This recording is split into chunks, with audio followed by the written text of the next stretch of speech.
Most people think the worst thing about Venus is the heat. 470 degrees Celsius, hot enough to melt lead, hot enough to soften steel. And yes, that is horrifying. But on Venus, the heat is only the final act. Because before you ever reach that surface, before the temperature even begins to peak, Venus has already tried to kill you in ways most people have never heard of. Layer by layer, stage by stage, every single step deeper into this planet is worse than the one before it. And nothing, not a single altitude, not a single cloud bank, not a single pause in the descent, offers you anything close to safety. There was a time when we believed Venus might be beautiful. For centuries, it was the bright jewel of the evening sky. The Romans named it after the goddess of love. Astronomers peered through early telescopes and saw a world wrapped in thick white clouds, and they filled in the blanks with hope. Rain, oceans, jungles, maybe even life. Venus was nearly the same size as Earth, nearly the same mass. It orbited just one step closer to the Sun, so the idea felt natural. Venus was our twin, a warmer, wetter mirror of home. Science fiction writers covered its surface with swamps, creatures, civilizations. And for a brief moment in history, Venus was the most promising world in the solar system. Then we sent instruments, and Venus stopped being a mystery. It became a warning. What the clouds were hiding was not a second Earth. It was something closer to a second hell. And the deeper we looked, the worse it got. Not gradually, not gently. Venus revealed itself like a trap, one that closes tighter with every step down. The first thing you meet on the way in is the cloud layer. It begins roughly 65 kilometers above the surface, and from a distance, it almost looks serene, bright, reflective. That is why Venus shines so brilliantly in our night sky. Those clouds bounce sunlight like a mirror, but they are not water vapor. They are sulfuric acid, concentrated, corrosive, and wrapped around the entire planet in an unbroken shell. There is no gap, no clearing, no break anywhere on Venus. Just a global acid shroud with no edge and no end. And on Venus, even the rain never reaches the ground.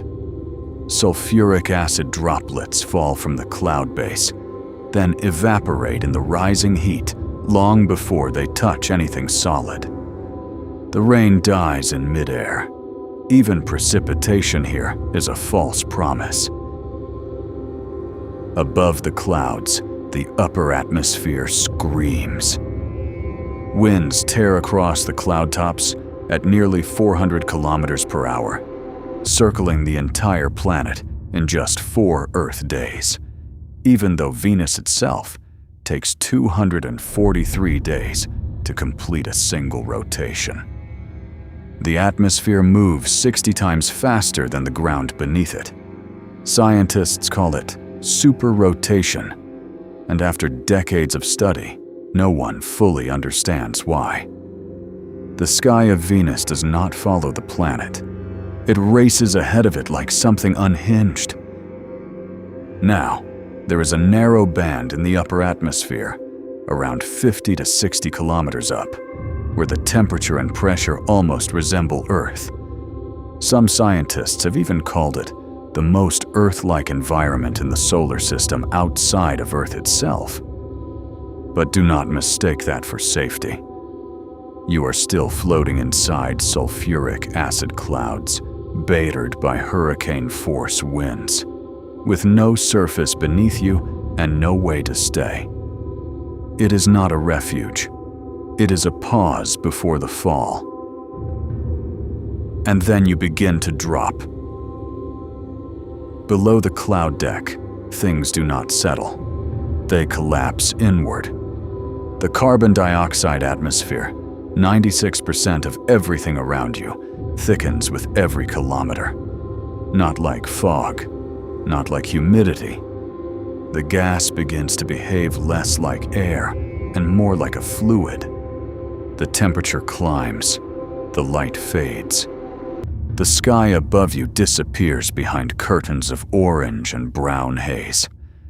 And the pressure builds, not suddenly, but relentlessly, like a hand slowly closing around your chest. At 50 kilometers, the pressure is roughly what you would feel at sea level on Earth.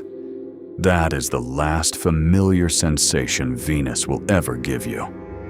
From here, every second of the descent gets heavier, hotter, darker, and more suffocating.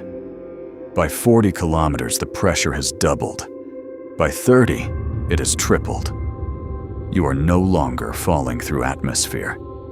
You are sinking through something closer to a warm, thickening ocean, with no water, no light, and no floor you can see. Just weight, heat, and silence. And that silence is the part that shocks people. Above the clouds, Venus is chaos, acid, wind, violence. But down here, everything slows. There are no dramatic storms, no visible turbulence, just an immense, crushing stillness that builds and builds and never releases. The contrast is almost worse than the danger itself. Venus does not kill with spectacle. It kills with patience. It removes one illusion at a time. First beauty, then hope, then air, then light, until there is nothing left but pressure and heat and the knowledge that it only gets worse from here. Then you reach the surface. The atmospheric pressure at ground level is 93 times what it is on Earth. That is roughly equivalent to being a kilometer beneath the ocean. The temperature holds steady at 470 degrees, hotter than Mercury, even though Mercury orbits tens of millions of kilometers closer to the Sun. Venus is not hotter because it is nearer to the fire. It is hotter because its atmosphere traps heat so efficiently that almost none escapes. A runaway greenhouse effect so complete that the planet has been baking itself for hundreds of millions of years, with no way to cool down.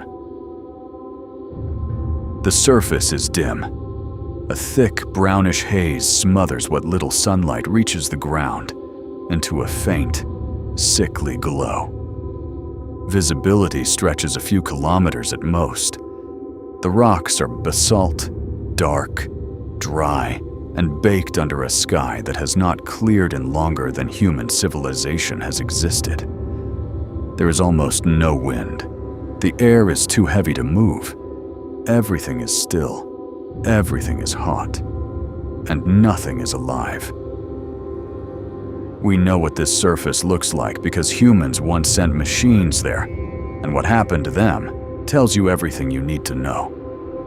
In the 1970s and 80s, the Soviet Union launched a series of probes called Venera. These were not delicate instruments. They were armored, pressurized, reinforced specifically to endure what Venus would do to them. Venera 7 became the first human-made object to return data from the surface of another planet. It survived 23 minutes. Venera 13, years later, sent back the first color images of the Venusian ground, flat, fractured rock under a dim orange sky. It lasted just over 2 hours. Then the heat warped its seals, the pressure crushed its electronics, and the signal stopped. Every single probe that reached the surface of Venus died there. The longest survivor lasted barely 2 hours. These were machines built to endure hell, and Venus broke them like they were nothing. And here is what makes all of this not just terrifying, but tragic. There is serious, ongoing scientific work exploring the possibility that Venus was not always like this. Some climate models suggest that billions of years ago, Venus may have had liquid water on its surface, a thinner atmosphere, stable temperatures, perhaps even conditions that could have persisted for over 1 billion years. The idea is not settled. The timeline, the extent, the mechanisms, all of it is still debated. But the question itself is taken seriously by planetary scientists, and the implication is staggering. Venus may not have always been a furnace. It may once have been something far closer to home. But at some point, the balance broke. The oceans, if they existed, began to evaporate. The water vapor trapped more heat. The heat drove more carbon dioxide from the rock, and the cycle fed itself faster and faster until Venus crossed a threshold it could never return from. A runaway greenhouse collapse. Permanent. Total. Irreversible. That is the real weight of this planet. Not just the pressure, not just the acid, not just the heat. It is the possibility that Venus once stood where Earth stands now and lost everything. Not in a flash, not in a single catastrophe, but slowly, layer by layer, until every layer became hostile and no layer remembered what it had been. Venus is not just a dead world. It may be a mirror, showing us what a planet looks like after it has already fallen and no longer knows the difference.